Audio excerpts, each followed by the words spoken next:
many years, the Federal Bureau of Prisons has been concerned about the problems presented by its heterogeneous prison population. Young men, old men, the hardened criminal, the occasional offender, these are some of the inmates of our federal prisons. Our federal system of prisons includes penitentiaries, reformatories, prison camps, and other types of institutions which help to separate the different types of offenders. But even with these diverse institutions, our federal penitentiaries contain both the determined repeater and the improvable offender. In this last category are the young criminals, the tough men in their 20s, capable of any crime, but also capable of dramatic changes.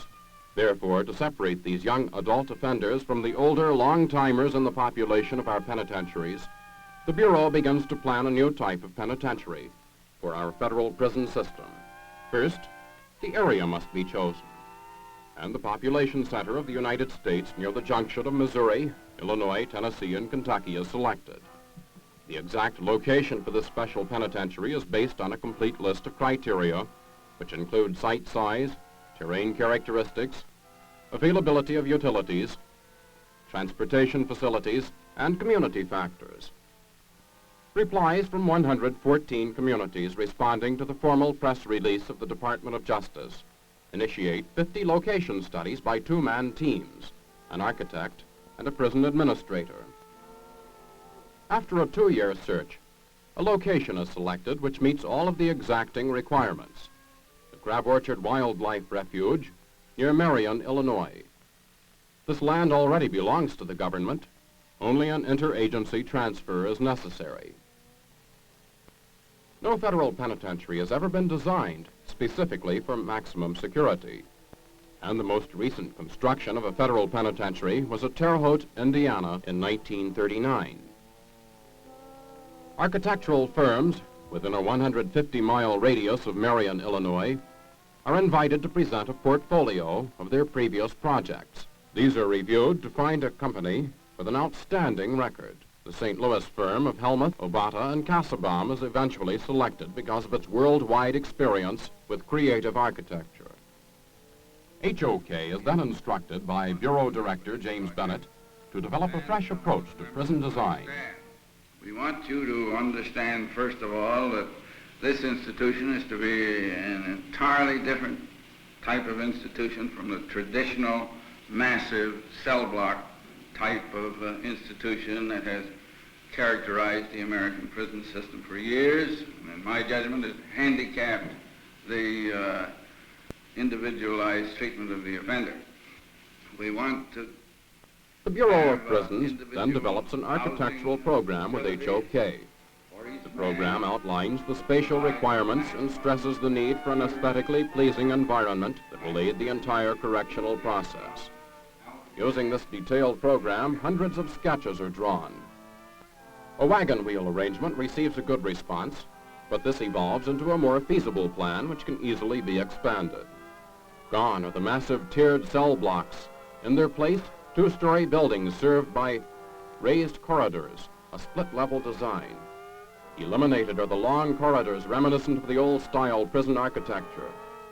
The ultimate development is a pinwheel arrangement, utilizing the central control point. After every specification is tested against the goals of the institution, the final plans are drawn and approved. Take you in the other room and show you the model final scheme.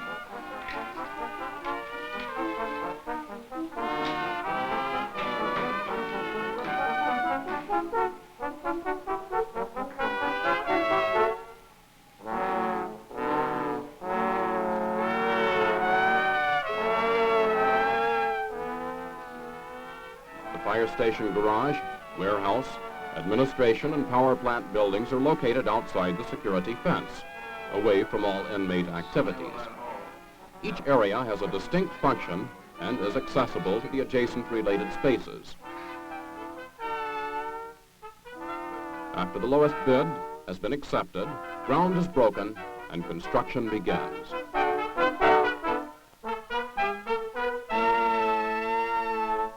In nearby Henderson, Kentucky, The 7-foot wide wall components are beginning to take shape. After a considerable amount of experimentation and research, precasting the walls face down proves to be a most logical and economical step, and the first layer of exposed white quartz will make a visually pleasing exterior.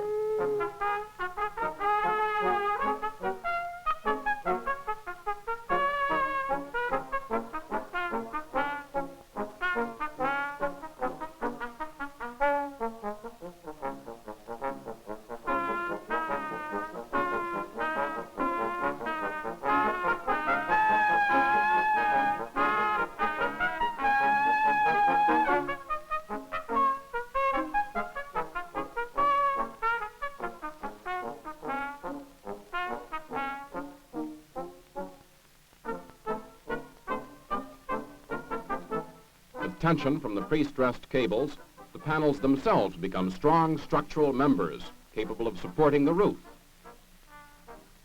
Precast concrete provides a simple type of construction and at the same time is a strong material difficult to penetrate.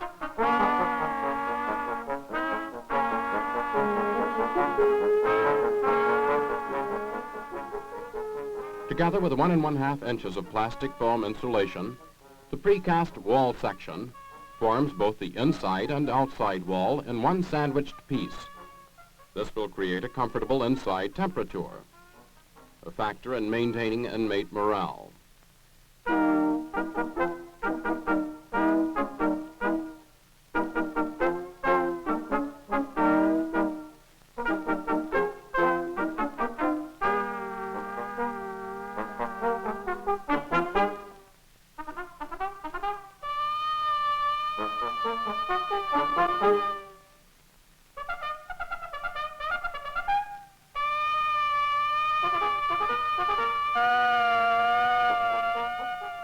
The inner wall of smooth concrete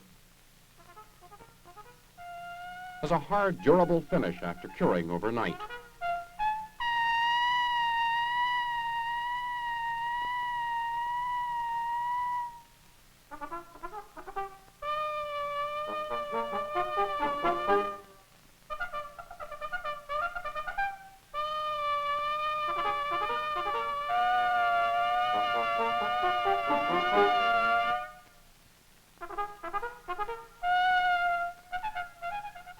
When finished, these modular units are handsome, multi-purpose components. With light-colored, appealing walls, the architect has achieved a visual unity through the choice and utilization of construction materials.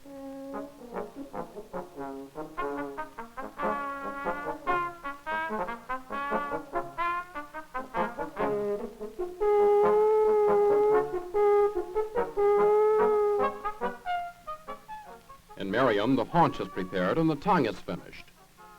The walls are ready to be set in place. During one day, the shell of a new building arises.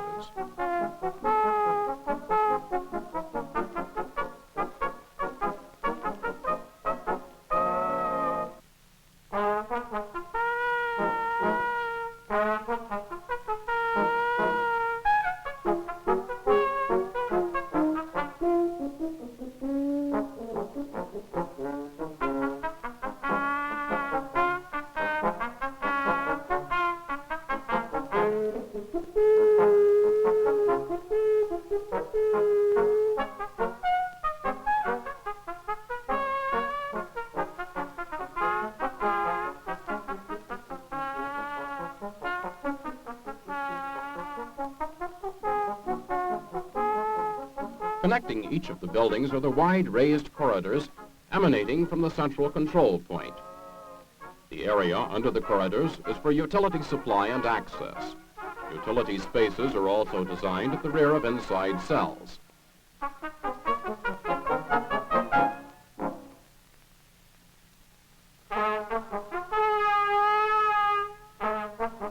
The double T roof sections are also pre-stressed, precast units fabricated in Henderson, Kentucky. The tension cables are depressed in the process.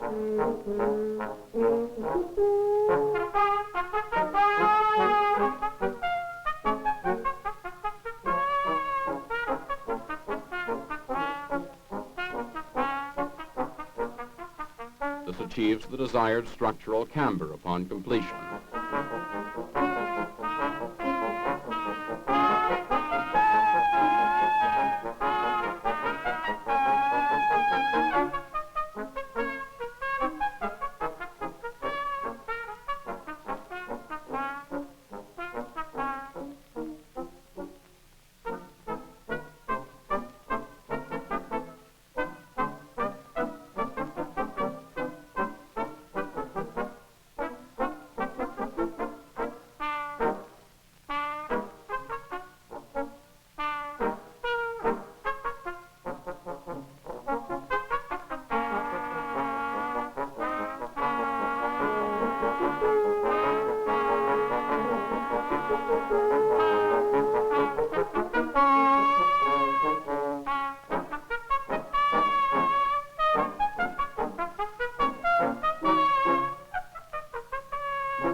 Due to their wide expanse, the roof of the auditorium and dining hall proves to be an unsatisfactory place for using the precast double T system. Here, concrete roof beams are formed.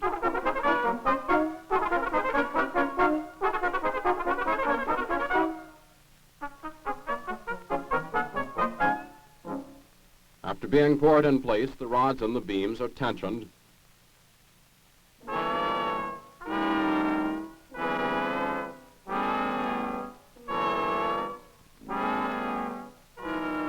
and held in position with a chuck, which maintains the desired tension.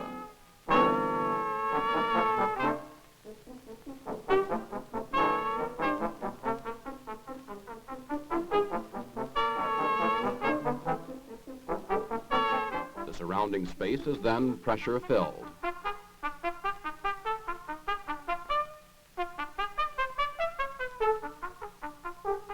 Where prefabrication is uneconomical, as in the case of certain high walls and floor slabs, pouring in place is necessary.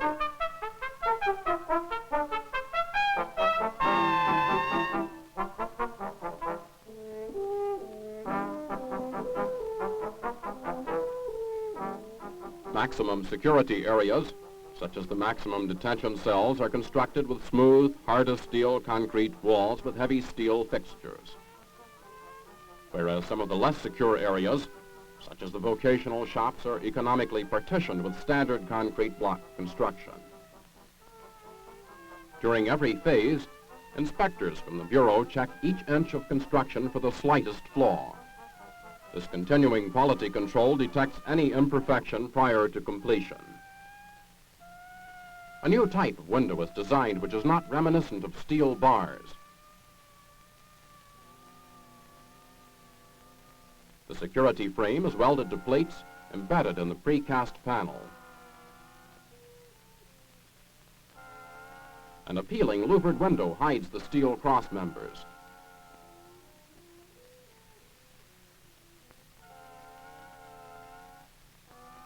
Natural light is used to its best advantage through the employment of skylights in the library, auditorium, and dining hall. These, together with the many courtyards, will give the inhabitants a feeling of light, airy surroundings. Minimum security inmates arrive from other institutions to form a completion camp. They will do painting, landscaping, and add the other finishing touches prior to the designation of this penitentiary as maximum security. The various cells are planned to handle all types of treatment and behavior, and the surroundings are designed to aid correction without sacrificing security.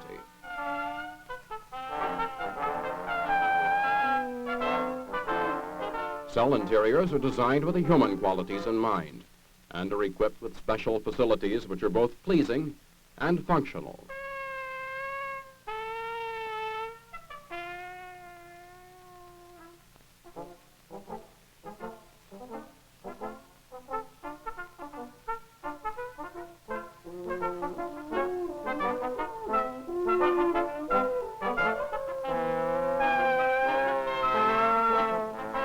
light and shadow having been carefully considered during the design of this institution, are used to create changing patterns on the walls of the buildings, giving an ever-changing view.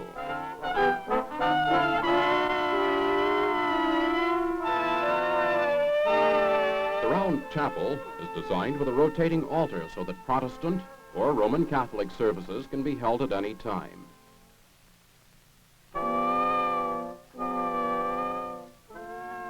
The hospital and psychiatric unit are constructed to provide the most modern facilities. The combination auditorium gymnasium also provides recreational opportunities to aid in the overall correctional process.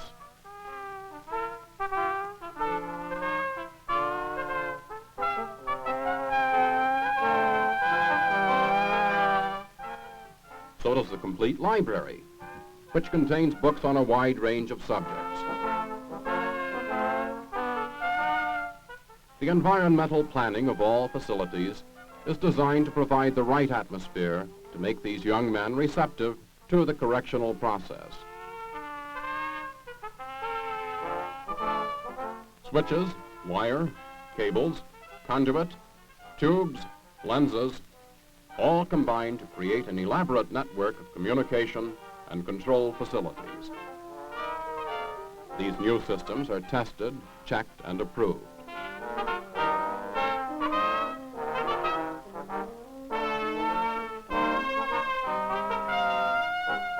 From other institutions, inmates are beginning to be transferred. Now the hard job starts. The correctional process, the attempt to rehabilitate the worst of young adult offenders. But it is in this group that the most dramatic changes can occur.